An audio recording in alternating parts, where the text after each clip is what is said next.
Sometimes the most extraordinary moments come from the most ordinary people. In a world where we celebrate elite soldiers, professional athletes, and trained experts, there's something deeply compelling about the underdog, who rises to the occasion when it matters most. This is the story of how 20 of the military's finest marksmen failed, where a humble base cook succeeded, proving that courage and instinct can triumph over years of specialized training. What happens when elite preparation meets unexpected pressure? What happens when the person everyone overlooks becomes the one everyone depends on? This is that story, raw, authentic, and unforgettable. The morning sun blazed over Camp Pendleton as Sergeant Maria Santos wiped sweat from her forehead with the back of her hand. She had been up since 4:30, preparing breakfast for 300 Marines, just like she had every morning for the past 2 years. The industrial kitchen hummed with activity as her small team worked efficiently to feed the base before the day's training exercises began. Maria wasn't your typical Marine. While her fellow soldiers spent their days perfecting combat techniques and weapons training, she spent hers perfecting recipes and managing food supplies.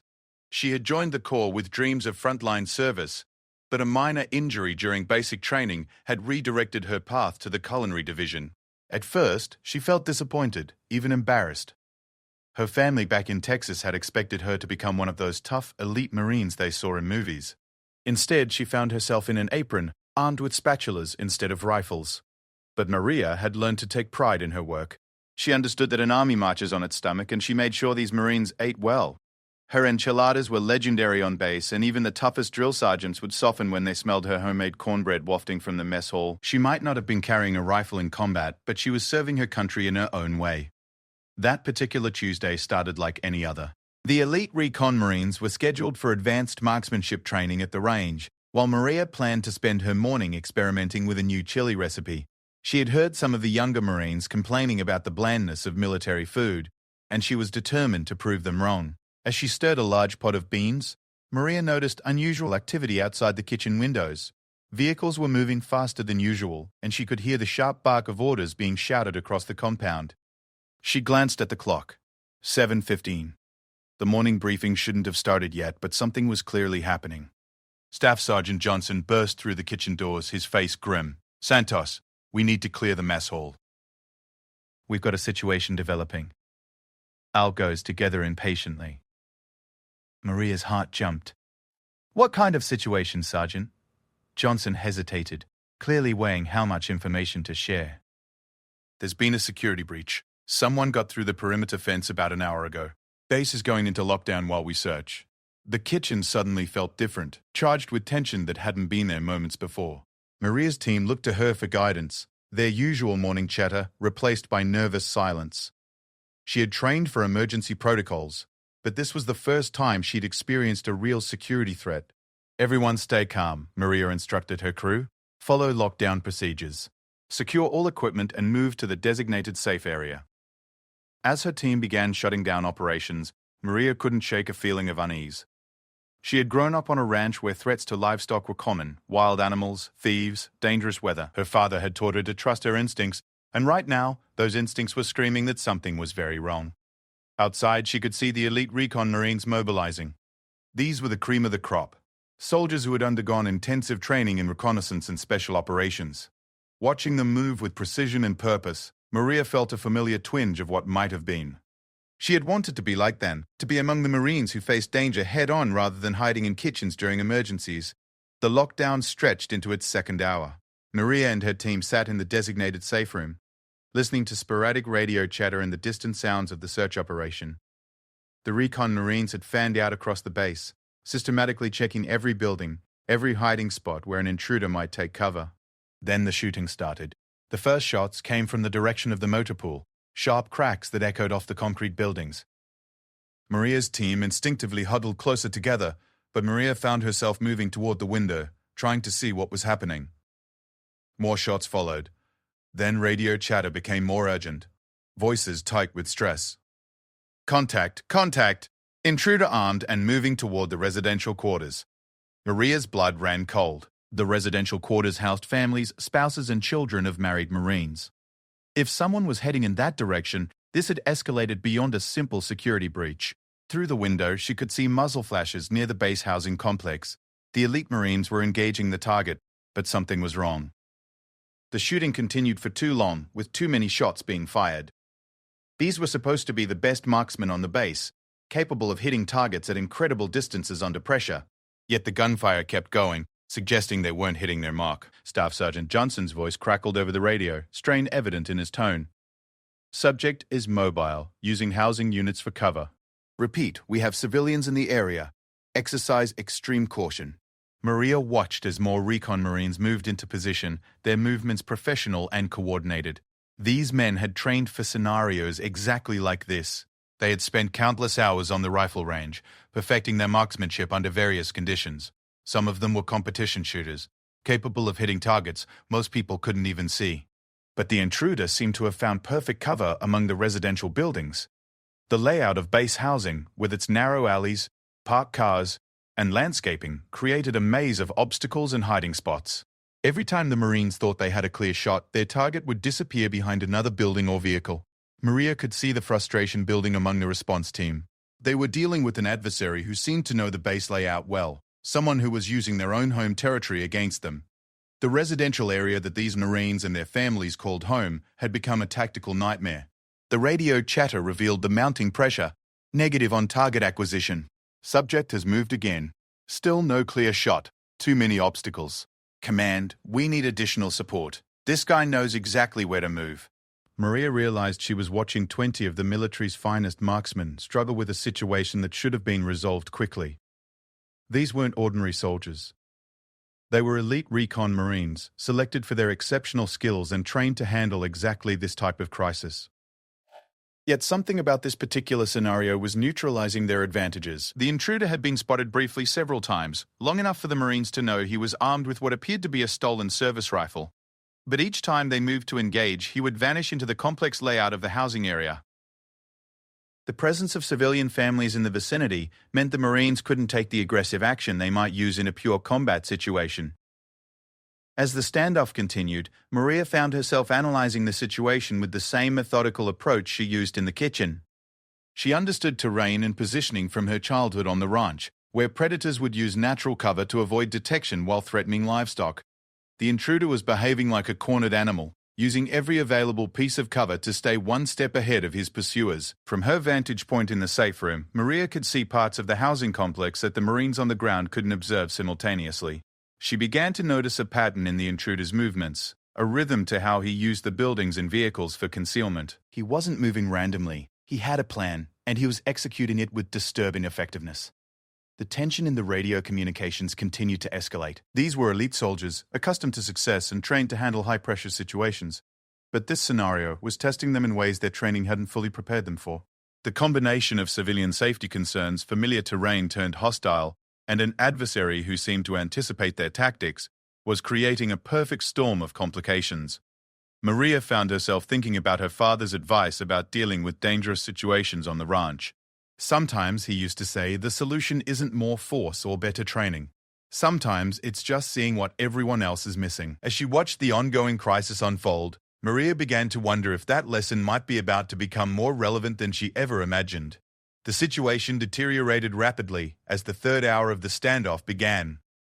Maria watched from the safe room window as more emergency vehicles arrived on base. Military police units, medical personnel, and even off-duty Marines who had heard about the crisis were converging on the scene. Yet, despite the overwhelming response, the lone intruder continued to evade capture. The elite recon Marines had fired over 40 rounds by now, and their target was still mobile. Radio communications revealed growing frustration and concern. These weren't missed shots due to poor marksmanship. These were highly trained soldiers whose accuracy was legendary. The problem was that every time they acquired their target, civilian safety concerns or the intruder's tactical use of cover prevented a clean shot. "He's using the playground equipment now," came one report. "Can't engage with kid swings in the background." Subjective move behind the commissary truck. Civilian driver still in the vehicle. Lost visual again. This guy knows every inch of this housing area. Maria realized the intruder's advantage wasn't just knowledge of the terrain, it was understanding the Marines' rules of engagement. Military personnel are trained to minimize civilian casualties and avoid collateral damage, even in domestic emergencies. The intruder was exploiting this restraint, using it as a shield more effective than any body armor. Staff Sergeant Johnson had been coordinating the response from a command post near the mess hall.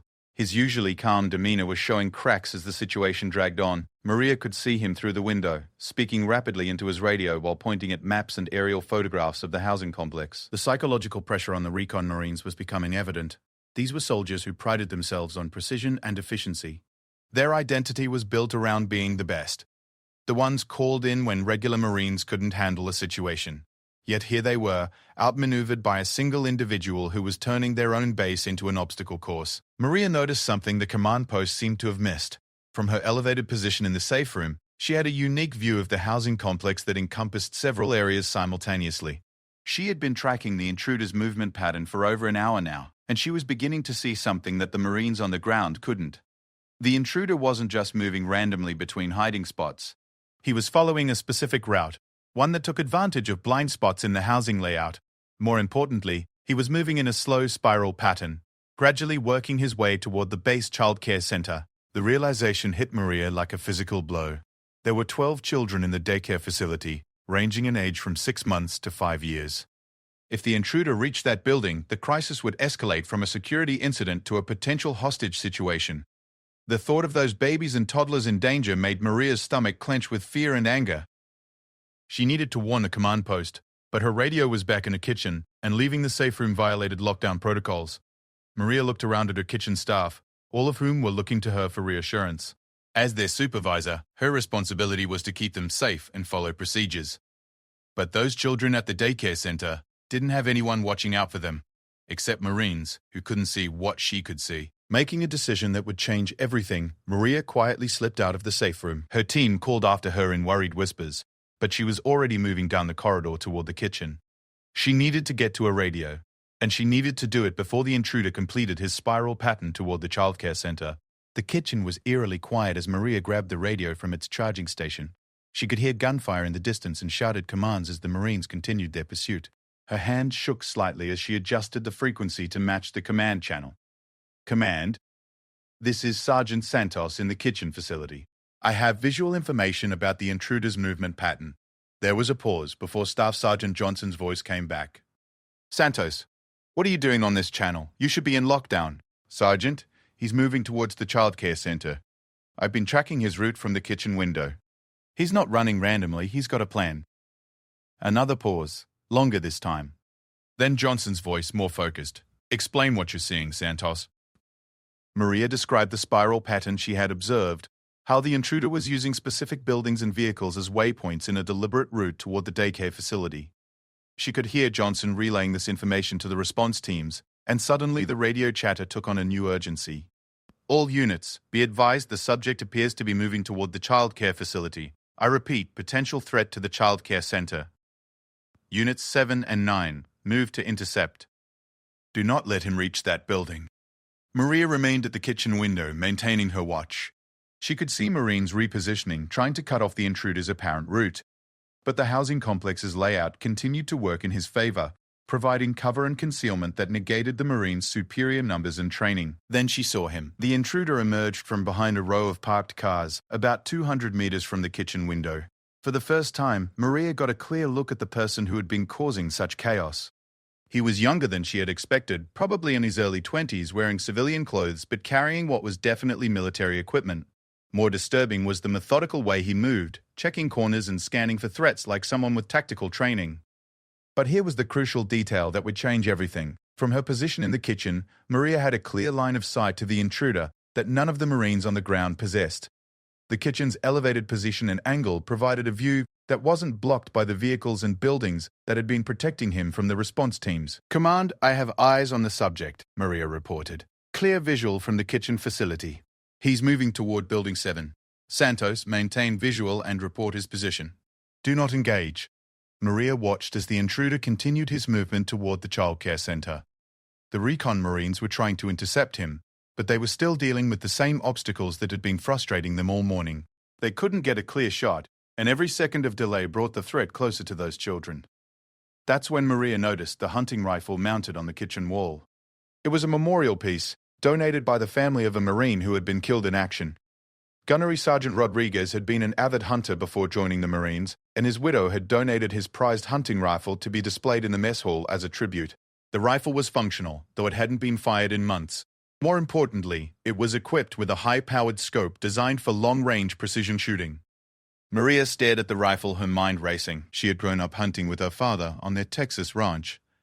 She knew how to handle firearms, how to account for distance and wind, how to make difficult shots under pressure. But that had been years ago, and she had never shot at a human being. More importantly, she was a cook, not a combat Marine. This wasn't her job. But those children in the daycare center didn't care about job descriptions. The radio crackled with increasing desperation. Units 4 and 7, do you have visual on the subject? Negative, command. He's behind the maintenance shed now. Can't get an angle. Subject is approximately 50 meters from the childcare facility. All units converge on that location. Maria made the second decision that would define this crisis. She reached for the hunting rifle, checking to make sure it was loaded. The weapon felt familiar in her hands, bringing back memories of early mornings on the ranch with her father, tracking deer through the Texas brush country. Command, this is Santos. I have a clear shot from the kitchen facility. The radio went silent for several seconds before Johnson's voice came back, tight with disbelief. Santos, you are not authorized to engage. Maintain your position and continue reporting. But Maria was already moving to the kitchen serving window, which provided an unobstructed view of the intruder's position. Through the rifle's scope, she could see him clearly for the first time. He was carrying a stolen M4 carbine and had what appeared to be additional ammunition. His movements were becoming more urgent now, as if he knew the Marines were closing in and was racing to reach his objective. The childcare center was less than 40 meters away from his current position. In less than a minute, he would reach the building where 12 innocent children were presumably hiding in fear. Not understanding why their safe, familiar world had suddenly become dangerous, Maria settled into a shooting position, using the kitchen counter to steady her aim. The scope brought the target into sharp focus, and she could see every detail of his movement. Her father's voice echoed in her memory calm instruction from countless hunting trips.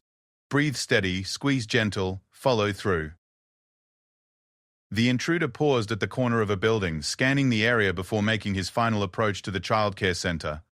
In that moment of stillness, Maria had the clean shot that had eluded 20 elite Marines all morning. The radio in her ear buzzed with urgent communications as the response team struggled to reach the childcare facility in time. But from her kitchen window, 200 meters away, Maria Santos had the one thing that mattered most, a clear line of sight to prevent a tragedy. Her finger found the trigger as she steadied her breathing and prepared to take the most important shot of her life. Time seemed to slow as Maria Santos lined up her shot. Through the rifle scope, she could see the intruder preparing to move toward the childcare center, his stolen weapon at the ready. The distance was approximately 200 meters, a challenging shot, but well within her capabilities. Her father had trained her to hunt deer at similar ranges across the rolling hills of their Texas ranch. The radio continued to crackle with urgent communications. All units, subject is approaching the childcare facility. We need immediate intercept. Units 7 and 9 are still 30 seconds out. Cannot get there in time. Command, we need to evacuate that building now. But Maria knew there wasn't time for evacuation. The children in that daycare center were trapped, and she was their only protection. Her hands were steady as she adjusted for the slight crosswind, a skill learned during countless hunting seasons. The intruder moved again, and she tracked him smoothly through the scope. Santos, this is Johnson. Do not engage. That is a direct order. Maria understood the staff sergeant's position. She was a cook, not a combat Marine. She hadn't been authorized to use deadly force, and the legal implications of her actions could be severe. But sometimes, the right thing to do and the authorized thing to do aren't the same. The intruder was now 20 meters from the childcare center. Through the scope, Maria could see him check his weapon and prepare for entry. She knew that once he reached that building, the situation would become exponentially more dangerous for everyone involved. The elite Marines would be forced to attempt a rescue operation in a building full of hostages, with no guarantee that the children would survive the encounter. Maria's breathing steadied as she found her natural respiratory pause, the moment between breaths when her body was most stable for accurate shooting. The crosshairs settled on the intruder's center mass just as her father had taught her during her first hunting lesson 20 years earlier. Take your time, mija, she could hear him saying. One shot, clean and ethical, make it count. The rifle bucked against her shoulder as she squeezed the trigger. The shot echoed across the base, distinct from the sharper reports of the military weapons that had been firing all morning. This was the deeper boom of a hunting rifle, designed for precision rather than rapid fire. Through the scope, Maria saw the intruder drop immediately. The shot had been perfect, exactly where she had aimed. After 3 hours of chaos and 40-plus missed shots from elite Marines, the crisis had ended with a single round from a kitchen cook who hadn't fired a weapon in 2 years. The radio exploded with chatter as the response teams confirmed what Maria already knew. Subject is down. Repeat, subject is down. Childcare facility is secure. Children are safe. Medic to building C7, we need immediate medical attention. Within minutes, the base was swarming with activity as Marines secured the area and medics attended to the intruder.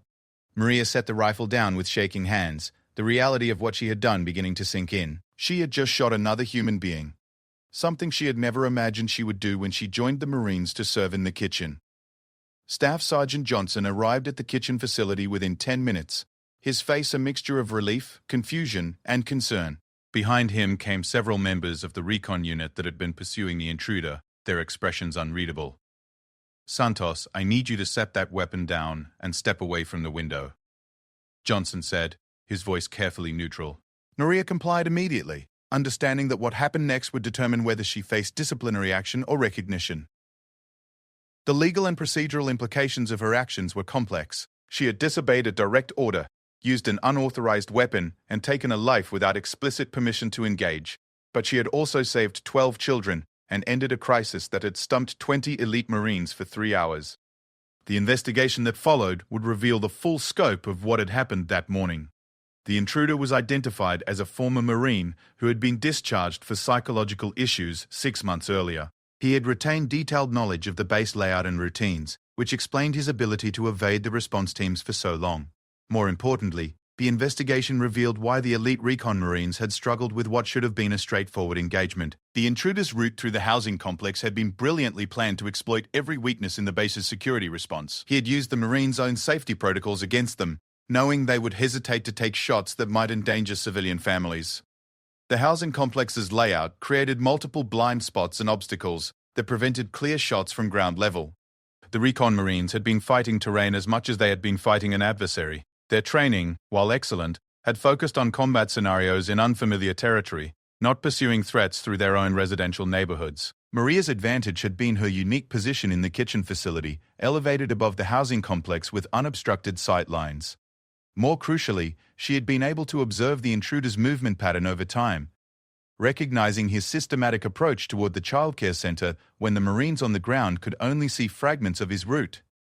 The shooting itself would be ruled justified after a thorough investigation. Maria's military service record, her demonstrated marksmanship abilities, and the imminent threat to the children all supported her decision to engage. The fact that she had made a clean, precise shot that ended the crisis without collateral damage further validated her actions. But the impact of that morning extended far beyond the immediate crisis.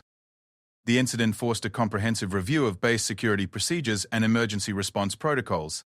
The assumption that elite combat units would automatically perform better in any crisis situation had been challenged by circumstances that required different skills and perspectives. Maria's kitchen staff welcomed her back as a hero, but she struggled with the psychological impact of taking a life, even in defense of others. The Marine Corps provided counseling and support, recognizing that her actions had been necessary but traumatic. She continued her duties as base cook, but now with a different understanding of how her service connected to the larger mission of protecting others. The elite recon Marines, initially embarrassed by being upstaged by a cook, eventually came to understand and respect what had happened. Their missed shots hadn't been failures of training or competence. They had been tactical impossibilities created by circumstances that neutralized their advantages. Maria's success had come from being in the right place with the right skills at the right time. The hunting rifle that had ended the crisis was eventually returned to its place on the kitchen wall, but now it carried a different meaning. It was no longer just a memorial to a fallen Marine. It had become a symbol of how ordinary people can rise to extraordinary circumstances when called upon to protect others. Maria never sought recognition for actions that day. She had done what needed to be done, nothing more and nothing less. But her story spread throughout the Corps, becoming a reminder that heroism can come from unexpected places and that sometimes the most important battles are won by people who never expected to fight them. The 12 children who had been in the daycare center that morning would grow up never knowing how close they had come to tragedy, or that their safety had ultimately depended on a cook from Texas who had learned to shoot while hunting deer with her father. They would play and laugh and learn, protected by a moment of courage that transformed an ordinary Tuesday morning into something extraordinary. Years later, when Maria Santos looked back on that day, she would remember the weight of the rifle in her hands and the absolute clarity of purpose she had felt in that crucial moment. She had joined the Marines to serve her country, and in the most unexpected way possible, she had done exactly that. The elite Marines had trained for combat, but Maria had been ready for something more important, the moment when everything depended on doing what was right, regardless of the consequences. That single, perfect shot had saved lives, ended a crisis, and proved that sometimes the most important victories come not from those trained to be heroes, but from those who simply choose to be heroic when the moment demands it.